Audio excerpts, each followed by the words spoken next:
నా పేరు శైలజా చరణ్ రెడ్డి. ఈరోజు నేను మీ ముందుకు ఎందుకు వచ్చానంటే, ఈ రాజకీయ వ్యవస్థ ఎంత దిగజారిపోయిందంటే, ఒక పార్టీలో ఉన్నప్పుడు ఒకలాగా, ఇంకొకళ్ళ పార్టీలోకి మారగానే ఇంకొకలాగా మాట్లాడటం చూస్తుంటే చాలా వింతగా అనిపిస్తుంది. ఈరోజు భూమా అఖిలప్రియ గారు ఒక స్టేట్మెంట్ ఇచ్చారండి. మీరు విన్నారో లేదో? ఏమంటే, చంద్రబాబు గారి నాయకత్వంలో పనిచేయడం చాలా ఆనందంగా ఉందంట అమ్మాయికి. భూమా అఖిలప్రియ గారిని నేను ఒక ప్రశ్న అడుగుతానండి. అమ్మ భూమా అఖిలప్రియ, నీకు చంద్రబాబు గారి పాలనలో ఏమంత ఆనందంగా అనిపించింది? ఆయన నాయకత్వం అంత గొప్పగా ఎలా అనిపించిందమ్మా? అంటే నువ్వు నీ వ్యక్తిత్వాన్ని అమ్ముకొని రాజకీయ మనుగడ కోసం, రాజకీయ లబ్ధి కోసం, రాజకీయ మెప్పు కోసం మాట్లాడుతున్నావని అర్థమవుతుంది. ఎందుకమ్మా నువ్వు ఇంత దిగజారిన రాజకీయాలు చేస్తున్నావు? అదే మీ అమ్మా నాన్న శోభా నాగిరెడ్డి గారు 2014లో జగన్మోహన్ రెడ్డి గారి నాయకత్వం ఎంతో గొప్పది, విశ్వసనీయత కలిగినది,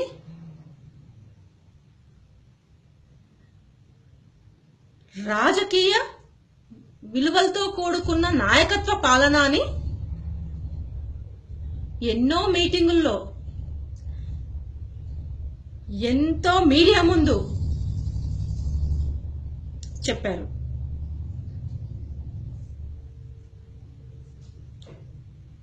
జగన్మోహన్ రెడ్డి గారు చరిత్ర చదివేవాడు కాదు, చరిత్ర సృష్టించేవాడు అని చెప్పారు. జగన్మోహన్ రెడ్డి గారి నాయకత్వం పైన మాకు ఆ నమ్మకం ఉంది. భవిష్యత్తులో రాజకీయ నాయకుడు అంటే విలువలతో, విశ్వసనీయతతో, మడమ తిప్పని, మాట తప్పని రాజకీయాలు ఎవరైనా చేస్తారు అంటే అది ఒక జగన్మోహన్ రెడ్డి గారే చేస్తారని నీ తల్లిదండ్రుల నోటి నుంచి ఎన్నో మీటింగులో వచ్చిందమ్మా. సమర్థవంతమైన నాయకుడు ఎవరు అంటే జగన్మోహన్ రెడ్డి గారు అని చెప్పారు. మాలాంటి కార్యకర్తలకి, వైఎస్ గారి అభిమానులకి అతి త్వరలో మీకు మంచి లీడర్ను ప్రజెంట్ చేస్తాము, అతి త్వరలో ఈ రాష్ట్రానికి ఒక మంచి నాయకుడు సీఎం కాబోతున్నాడు,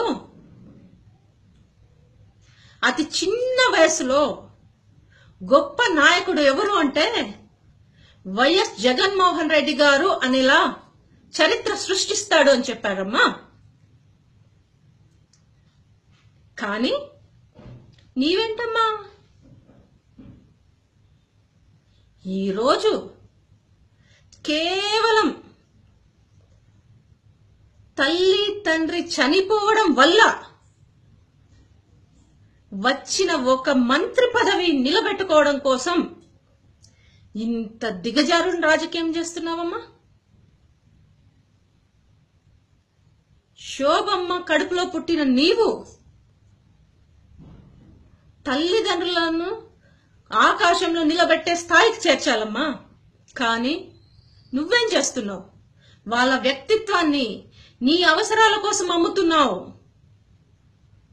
అదే శోభా నాగిరెడ్డి గారు బ్రతికి ఉంటే ఈరోజు నువ్వు చంద్రబాబు నాయుడు గారు సమర్థవంతమైన నాయకుడు అన్నావు చూడు, ఆ మాటకు నిన్ను లాగి కొట్టుండేది.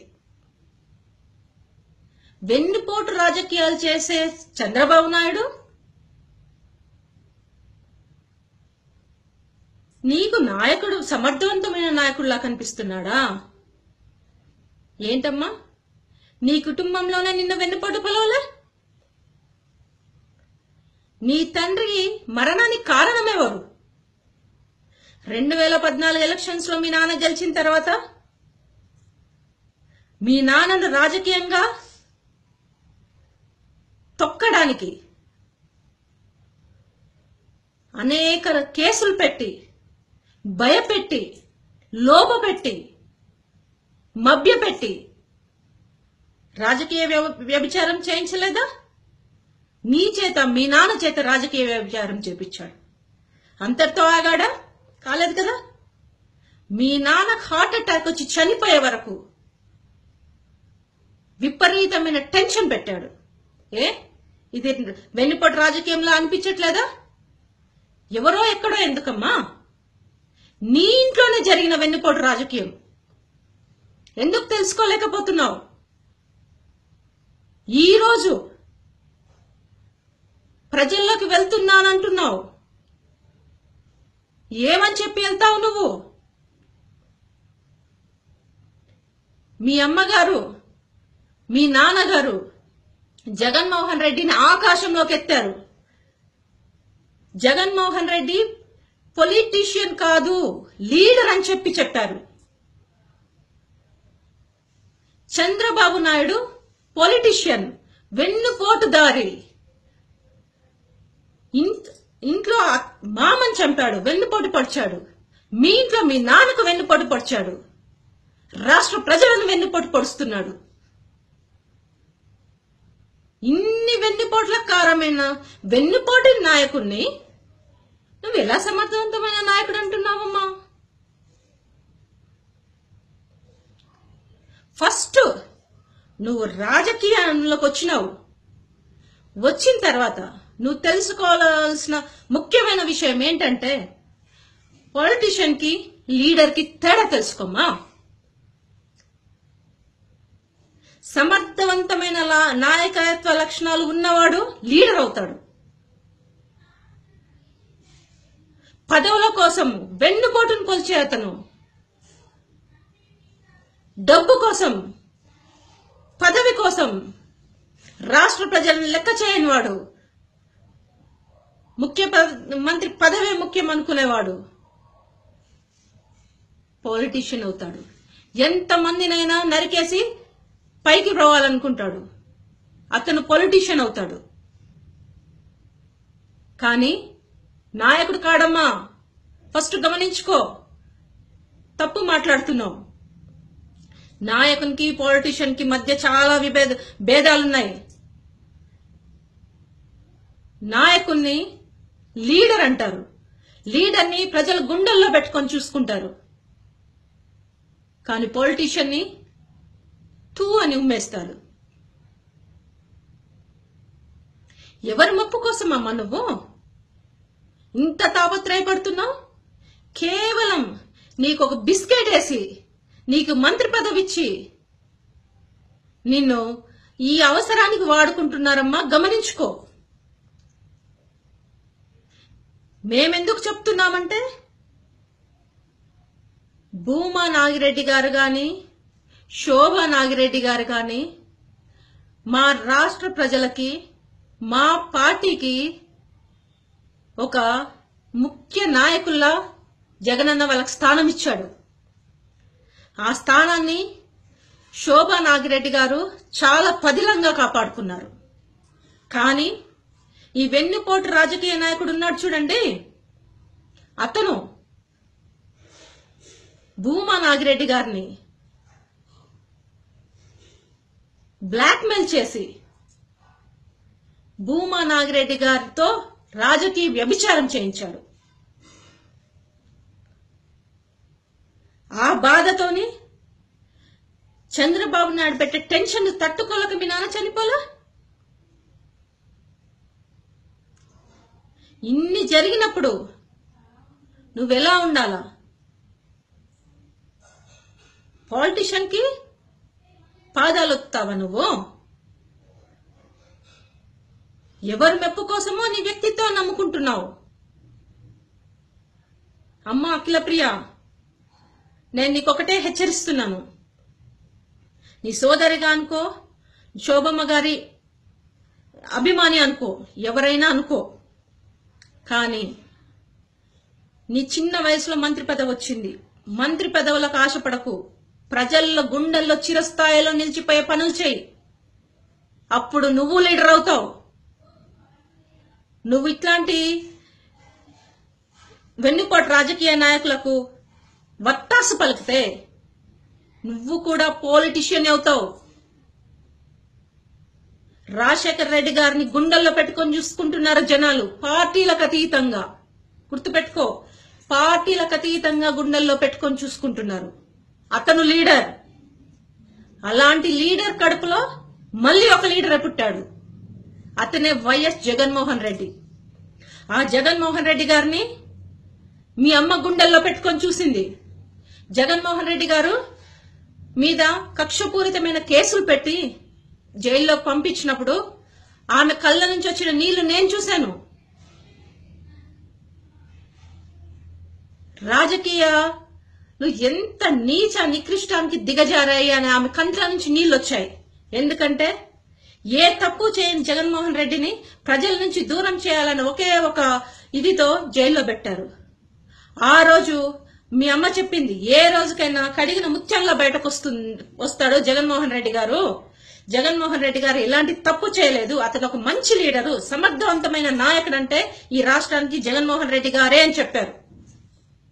అలాంటి జగన్మోహన్ రెడ్డి గారిని వదిలిపెట్టి వెన్నుపోటులను పొడిచే, రాష్ట్రాన్ని సర్వనాశనం చేసే, భూ కబ్జాలు చేసే, మాఫియాని నడిపే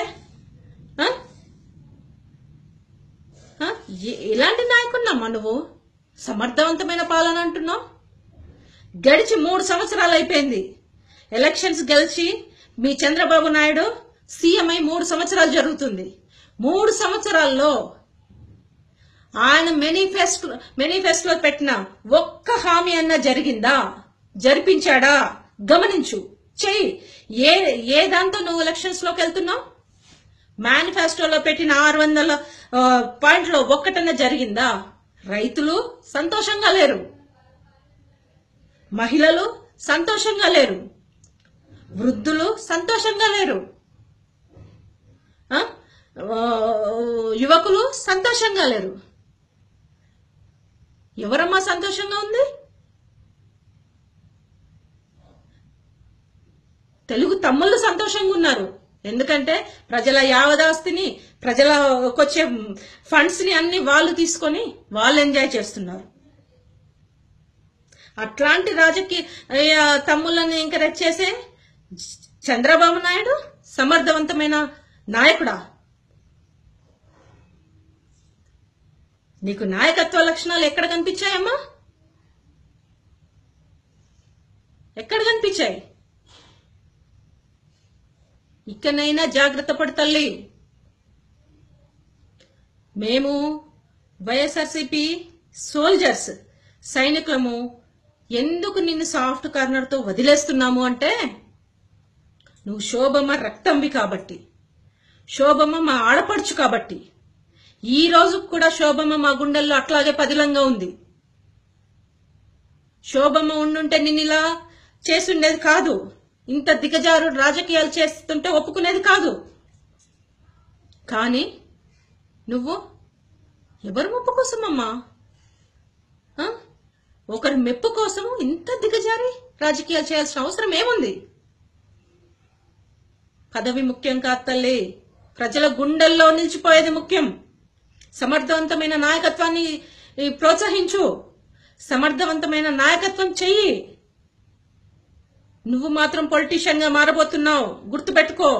పొలిటీషియన్ గా మారొద్దు. మీ అమ్మ ఎలాగైతే లీడర్ గా ఉండిందో నువ్వు లీడర్ గా మారు. లీడర్ గా ప్రజల గుండెల్లో నిలిచిపో. నీకు దేవుడు చక్కని అవకాశాన్ని ఇచ్చాడు. చిన్న వయసులో మంత్రి పదవి వచ్చింది. అది ఎంత నష్టపోతే మంత్రి పదవి వచ్చిందో అందరికీ, ప్రపంచంలో అందరికీ తెలుసు. కానీ ఆ మంత్రి పదవిని ప్రజల కోసం వాడు, రాజకీయ నాయకుల మెప్పు కోసమో లేకపోతే అధిష్టానం మెప్పు కోసమో కాదు, ప్రజల మెప్పు కోసం వాడు. ప్రజలకు సంక్షేమ పథకాలు చేర్చు, ప్రజలను చల్లగా చూడు. నీ ఆధీనంలో ఉన్న ప్రజలు శోభా నాగిరెడ్డి గారి భూమా నాగిరెడ్డి గారి కూతురు అఖిలప్రియ అని చెప్పుకునేలాగా కాకుండా భూమా అఖిలప్రియ అని చెప్పుకునేంత గొప్ప పాలన చెయ్యి. అంతేకాని నీచమైన నికృష్టమైన దిగజారు రాజకీయాలు చెయ్యొద్దు. నువ్వు చేస్తుంది అదే. ఇన్ని రోజులు ఎన్నోసార్లు జగన్మోహన్ రెడ్డి గారి గురించి కూడా కామెంట్ చేశావు. మేమే ఒకటే మాట అన్నాం. ఎందుకంటే ఆ పాప చాలా చిన్నది, చిన్న వయసులో చిన్నప్పుడే రాజకీయాల్లోకి వచ్చింది. తెలుసో తెలియక ఎన్నో తప్పులు చేసి ఉండొచ్చు. కానీ మనం శోభమ్మ కూతురని వదిలేద్దాం. సోషల్ మీడియాలో ఎన్నో కామెంట్స్ పెట్టారు తల్లి నీ గురించి. కానీ నేను వాళ్ళందరికీ ఒకే సమాధానం చెప్పాను. మా జగన్మోహన్ రెడ్డి గారు కూడా అదే సమాధానం చెప్పారు.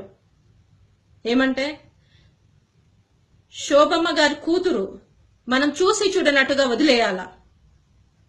చిన్నపిల్ల తప్పులు చేయొచ్చు, సర్దుకుంటుంది, మంచి ఏదో చెడేదో తెలుసుకుంటుంది.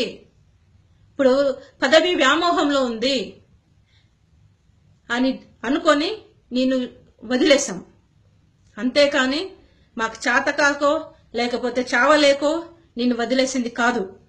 ఇక ముందైనా నీ నోరు అదుపులో పెట్టుకొని వైఎస్ఆర్సీపీ లీడర్స్ గురించి కానీ జగన్మోహన్ రెడ్డి గారి కుటుంబం గురించి కానీ తప్పుగా మాట్లాడితే మాత్రం మాకు ఓపిక ఉన్నంత వరకు వెయిట్ చేస్తాం. జగన్మోహన్ రెడ్డి గారికి చాలా ఓపిక. ఆ ఓపిక వల్ల మేము అంతా కూడా ఆగిపోతా ఉన్నాం. జగన్మోహన్ రెడ్డి గారి నాయకత్వం విలువ తెలిసిన వాళ్ళం కాబట్టి మేము నీ గురించి ఏం మాట్లాడలేకుండా గమ్మున ఉండిపోతున్నాం. నీ పంతా మార్చుకో, నీ దారి మార్చుకో. నువ్వు ఒక రాజకీయ నాయకురాల్లా కాకుండా ఒక లీడర్లా ప్రవర్తించు. పాలిటీషియన్ గా కాదు. నువ్వు చిన్న వయసులో వచ్చావు, చిరస్థాయిగా నిలిచిపో. ఒక లీడర్ అవ్వు. ప్రజల సమస్యలు తెలుసుకో, ప్రజల గురించి పోరాడు. ఒకరి మెప్పు కోసం మాత్రం చేయొద్దు తల్లి. ఎలక్షన్స్ వచ్చాయి, నీకు ఇది చాలా ప్రెస్టేజియస్. నువ్వు ప్రచారం చెయ్యి, కానీ తప్పుడు ప్రచారాలు మాత్రం చేయొద్దు. ఆల్ ది బెస్ట్ తల్లి. కాకపోతే జగన్మోహన్ రెడ్డి గారికి ఉండే గౌరవం ఎక్కడ తగ్గినా మేము మాత్రం సహించేది లేదు. ఇది నీకు హెచ్చరిక అనుకో, సూచన అనుకో, ఇంకేదైనా అనుకో. జగన్మోహన్ రెడ్డి గారి నాయకత్వం 30 కాదు 50 సంవత్సరాల తర్వాత కూడా చెప్పుకుంటారు. రేపు చరిత్రలో ఒక పాఠంగా నిలిచిపోతుంది. జగన్మోహన్ రెడ్డి గారు ఏంటి, జగన్మోహన్ రెడ్డి గారి నాయకత్వం అంటే ఎలా ఉంటుంది అనేది చరిత్రలో ఒక పాఠంలా చెప్పుకుంటారు. అది నువ్వు చూస్తావు, రేపు నీ పిల్లలు చూడొచ్చు. జాగ్రత్త తల్లి. ఇంకెప్పుడు నోటు జారినా కానీ మేము సహించేది లేదు.